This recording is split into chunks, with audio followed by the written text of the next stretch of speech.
Hello guys. आज हम पढ़ेंगे सीटेट का फर्स्ट टॉपिक चिंतन। ये मेरी फर्स्ट वीडियो है, इसलिए मैं अभी सिर्फ चिंतन से स्टार्ट कर रही हूँ।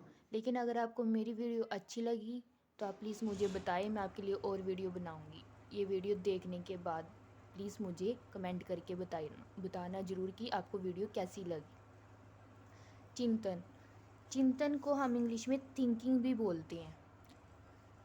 हमारा फर्स्ट टॉपिक है चिंतन होता कैसे है। चिंतन का आरंभ समस्या उत्पन्न होने पर होता है तथा समस्या समाधान होने तक चलता है। इसका मतलब क्या हुआ, हमारे सामने जब भी कोई प्रॉब्लम आती है तो हम सोचना शुरू करते हैं, हमारा चिंतन होना स्टार्ट हो जाता है, तभी हम चिंतन करना स्टार्ट कर देते हैं। जैसे भी कोई समस्या हमारे सामने दिखाई देती है, जैसे कि हम स्कूल में पढ़ाने जाते हैं, हम क्या देखते हैं वहाँ पे अलग अलग तरह के बच्चे होते हैं। कहीं तो बहुत शैतान होते हैं, कहीं बहुत अच्छे बच्चे होते हैं, पढ़ने वाले होते हैं, जो एक ही बात एक बार में मान जाते हैं। जो वैसे बच्चे होते हैं शरारती और जो बात भी नहीं मानते आसानी से, उनके लिए हम क्या करते हैं, हम सोचते हैं, कुछ नई नई तरकीबें सोचते हैं। हम चिंतन अलग अलग प्रकार से करते हैं। जब तक हमारी समस्या ख़त्म नहीं हो जाती, हम उसके बारे में सोचते ही रहते हैं कि इसका समाधान कैसे निकले। और जब वो ख़त्म हो जाती है तब हम चिंतन करना, ऐसे तो नहीं बोल सकते बंद कर देते हैं, क्योंकि प्रॉब्लम्स तो चलती ही रहती हैं। बट एक पॉइंट पे हम उस प्रॉब्लम के लिए सोचना बंद कर देते हैं जब वो ख़त्म हो जाती है। चिंतन के प्रकार। चिंतन का फर्स्ट प्रकार है स्वलीन चिंतन। इसका मतलब है स्वयं में लीन रहना, ऐसी कल्पना करना जिसका कोई वास्तविक स्वरूप ना हो, स्वलीन चिंतन कहलाता है। अब आपने देखा होगा छोटे बच्चे हमेशा फेरी टेल्स की स्टोरी सुन के या फिर मैजिकल मूवीज़ देख के वो क्या सोचते हैं कि काश हम भी ऐसे होते, हमारे पास भी ये चीज़ें होती तो हम भी मैजिक से सारी अपनी जितनी प्रॉब्लम्स है, वो जितना हमारे स्कूल का होमवर्क है, सब कुछ कर लेती। यानी कि कल्पना करना।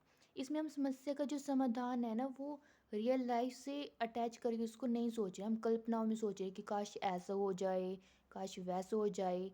इसे कहते हैं स्वलीन चिंतन।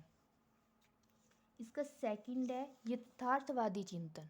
यथार्थवादी चिंतन में क्या होता है, यह चिंतन वास्तविकता से संबंधित होता है।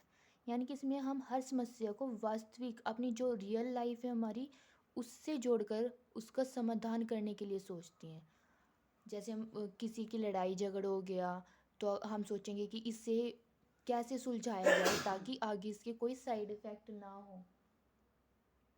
उसके लिए हम क्या करते हैं, हम सामने वाले को समझाने की कोशिश करते हैं। अगर ना समझे तो उसके लिए अलग से कोई उसको बताते हैं कि भाई इसका तेरी ज़िंदगी पे ये इफ़ेक्ट पड़ेगा, ये इफ़ेक्ट पड़ेगा। उसको भी एक प्रकार के चिंतन के लिए, मतलब हम वो बोलते हैं कि तू सोच इस बारे में एक बार कि तेरी वास्तविक लाइफ है, जो हमारी रियल लाइफ है, उस पे क्या इस चीज़ का असर हो सकता है। तो हम जब वो चीज़ सोचते हैं समस्या समाधान के लिए, तो उसे क्या कहते हैं, यथार्थवादी चिंतन।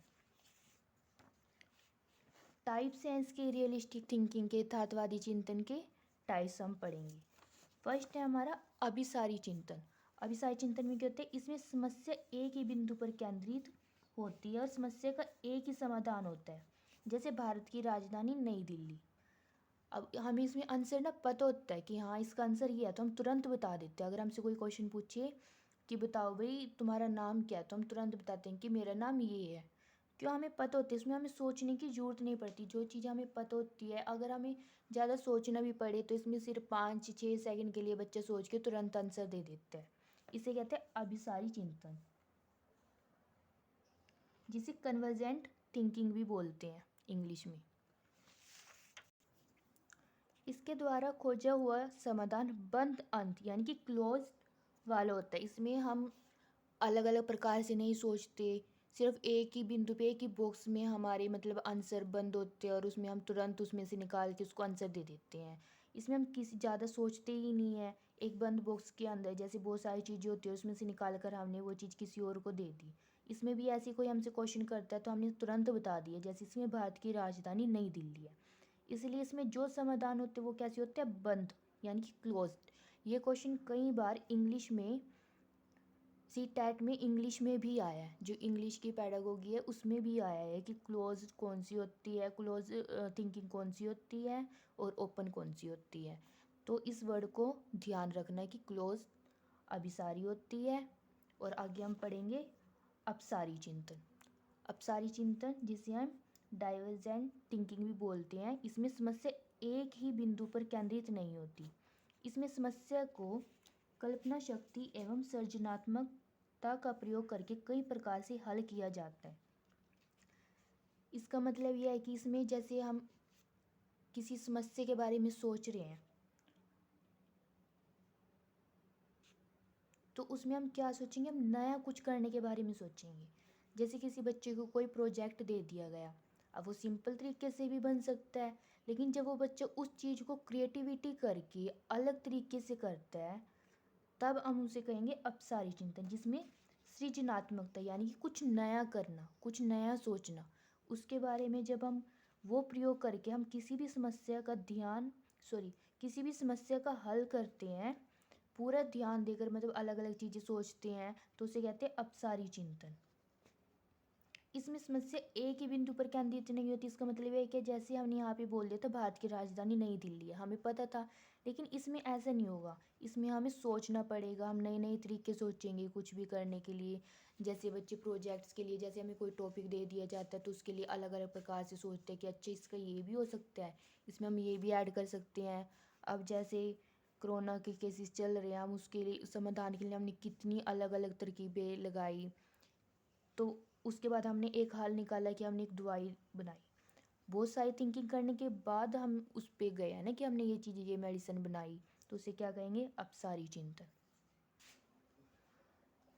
थर्ड है आलोचनात्मक चिंतन यानी कि क्रिटिकल, जिसमें हम गुण और दोषों को देखते हुए किसी बात को स्वीकार करते हैं। हम कोई भी काम करते हैं, जैसे हमने मार्केट में पैसा लगाया या हम अपना कोई नया बिजनेस स्टार्ट करने के बारे में सोच रहे हैं, उसमें हम कितना पैसा लगाना है और हमारा बिजनेस कहाँ तक चल सकता है, या हम किसी भी काम को करने के लिए पहले रिस्क तो उठाते ही हैं। कोई भी काम करने से पहले हम सोचते हैं कि इसके साइड इफ़ेक्ट ये हो सकते हैं, अगर हमें लॉस हुआ तो हमारी लाइफ पे ये इफ़ेक्ट पड़ेगा। इसके अलावा जब भी हम कोई नया काम करने के बारे में सोचते हैं तो हमेशा किसी भी काम के दो पहलू होते हैं, जिसे हम गुण और दोषों का नाम भी दे सकते हैं। हर चीज़ के कुछ इफ़ेक्ट्स होते हैं और कुछ मतलब हमारे लिए फ़ायदेमंद भी होते हैं। जैसे अभी आप ऑनलाइन का एग्ज़ाम्पल ले लो, ऑनलाइन स्टडी के हमारे फ़ायदे भी हैं और इसके बहुत सारे दोष भी हैं। जैसे फ़ायदे ये हो गए हैं कि जो बच्चे बीमार है या जिनको अपनी फैमिली प्रॉब्लम्स चल रही है, जिनकी लाइफ में कोई और जितने भी इश्यूज़ है वो अटेंड कर पा रहे हैं, मतलब जो कॉलेज नहीं जा पा रहे थे वो भी अटेंड कर पा रहे हैं। दोष ये है कि हमें प्रॉपर चीज़ें काफ़ी लोगों को समझ नहीं आ रही, बेसिक कंसेप्ट क्लियर नहीं हो रहे, क्योंकि वो जो हमारा अट्रैक्शन होता है टीचर से हम पूछ सकते हैं ओपनली, वो हम थोड़ा सा कई बार हेजिटेट कर जाते हैं ऑनलाइन में कि बच्चे मजाक उड़ाएंगे, ये बोलेंगे। क्लास में तो सब एक दूसरे को जानते हैं तो क्वेश्चन हम इजीली रख सकते हैं। आज के लिए बस इतना ही। Thank you. अगर आपको मेरी वीडियो अच्छी लगी तो प्लीज़ कमेंट करके बताएं, इससे आगे मैं आपको थिंकिंग के बारे में और बताऊं।